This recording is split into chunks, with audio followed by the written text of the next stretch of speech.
इंसान एक बार फिर चांद पर लैंड करेंगे। पहली महिला को चांद पर भेजा जाएगा। चांद की ऑर्बिट में स्पेस स्टेशन, साथ ही चांद पर एक परमानेंट बेस बनाया जाएगा। 20 जुलाई 1969 नील आर्मस्ट्रॉन्ग और बज़ एल्ड्रिन ने चांद पर लैंड किया। इंसानों का दूर आकाश में चांद पर पहुंच जाना अपने आप में एक बड़ी बात थी।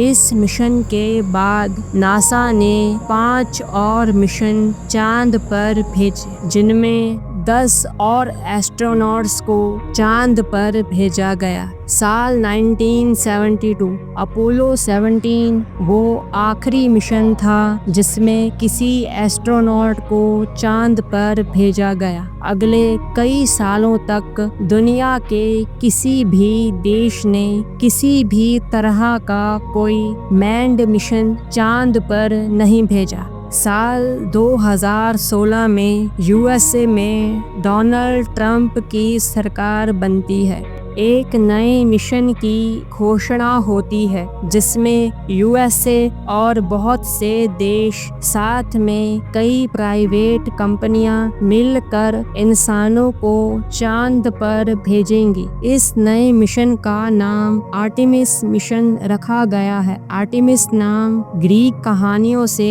लिया गया है। ग्रीक कहानियों के अनुसार आर्टेमिस अपोलो की जुड़वा बहन और चांद की देवी थी। आर्टेमिस मिशन में केवल इंसानों को चांद पर भेजना ही शामिल नहीं है, बल्कि चांद पर परमानेंट बेस बनाना और इंसानों को मार्स पर भेजने की तैयारी करना भी शामिल है। आर्टेमिस मिशन के 4 मेन कंपोनेंट होंगे, जिनमें सबसे पहला है ओरियन। ओरियन एक स्पेसक्राफ्ट है जिसमें बैठकर इंसान धरती से चांद की ऑर्बिट में जाएंगे। ओरियन स्पेसक्राफ्ट में 4 एस्ट्रोनॉट 21 दिनों के लिए रह सकते हैं। ओरियन स्पेसक्राफ्ट पुराने अपोलो कमांड मॉड्यूल से ज़्यादा बड़ा और एडवांस है। इस स्पेसक्राफ्ट को चांद तक ले जाने का काम SLS रॉकेट का है। SLS यानी स्पेस लॉन्च सिस्टम। ये एक नासा द्वारा बनाया गया रॉकेट है। स्पेस एक्स की स्टारशिप के बाद SLS दुनिया का दूसरा सबसे पावरफुल रॉकेट है। SLS की lift off thrust 39 mega Newton है और इसकी पेलोड कैपेसिटी 27 टन की है। साल 2022 में नासा ने दोनों ओरियन स्पेसक्राफ्ट और SLS रॉकेट का सक्सेसफुल टेस्ट कर लिया है। आर्टेमिस मिशन का तीसरा कंपोनेंट है human landing system. Orion spacecraft astronauts को चांद की ऑर्बिट तक लेकर आएगा।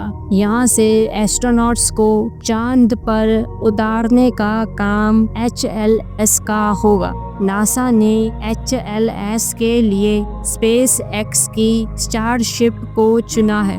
स्टारशिप धरती से लॉन्च होकर चांद की ऑर्बिट तक जाएगी और चांद की ऑर्बिट में ओरियन स्पेसक्राफ्ट स्टारशिप से डॉक करेगा। एस्ट्रोनॉट्स स्टारशिप HLS की मदद से चांद पर लैंड करेंगे। चौथा और आखिरी कंपोनेंट है गेटवे। गेटवे एक स्पेस स्टेशन होगा जिसे चांद की ऑर्बिट में सेट किया जाएगा। गेटवे स्पेस स्टेशन धरती और चांद के बीच एक लिंक का काम करेगा।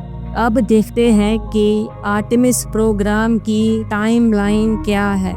आर्टेमिस 1 मिशन 2022 में ही कंप्लीट हो चुका है। इस मिशन में ओरियन स्पेसक्राफ्ट और SLS रॉकेट सक्सेसफुली टेस्ट किया गया है। जिसमें SLS रॉकेट की मदद से ओरियन स्पेसक्राफ्ट को चांद की ऑर्बिट में भेजा गया और फिर वापस धरती पर लाया गया। आर्टेमिस 1 एक अनमैन्ड मिशन था। आर्टेमिस 1 के बाद 2025-26 में आर्टेमिस 2 लॉन्च किया जाएगा। इसमें 4 एस्ट्रोनॉट चांद की ऑर्बिट का चक्कर लगाकर वापस धरती पर आएंगे। इस मिशन में मून पर लैंडिंग नहीं होगी। इसके बाद 2026 में आर्टेमिस 3 मिशन लॉन्च किया जाएगा, जिसमें फिर से 4 एस्ट्रोनॉट चांद की ऑर्बिट में जाएंगे, लेकिन इस बार एस्ट्रोनॉट SpaceX की स्टारशिप के जरिए चांद के साउथ पोल पर लैंड करेंगे। 4 एस्ट्रोनॉट्स में से एक महिला भी होगी, यानी पहली बार कोई वुमेन चांद पर लैंड करेगी। इस मिशन में एस्ट्रोनॉट 6 से 7 दिन चांद पर गुजारेंगे। इस मिशन के बाद 2028 में आर्टेमिस 4 लॉन्च किया जाएगा। इस मिशन में भी 4 एस्ट्रोनॉट्स को चांद पर भेजा जाएगा। साथ ही आर्टेमिस 4 मिशन से गेटवे स्पेस स्टेशन बनाना शुरू कर दिया जाएगा। आर्टेमिस 4 के बाद वाले मिशन, जो कि 2030 के बाद ही लॉन्च होंगे, इन मिशंस में गेटवे स्पेस स्टेशन पूरा किया जाएगा और चांद पर एक परमानेंट बेस भी बनाया जाएगा। ये थी आज की वीडियो पूरा देखने के लिए आपका बहुत बहुत धन्यवाद। मिलते हैं अगली वीडियो में, तब तक के लिए जय हिंद।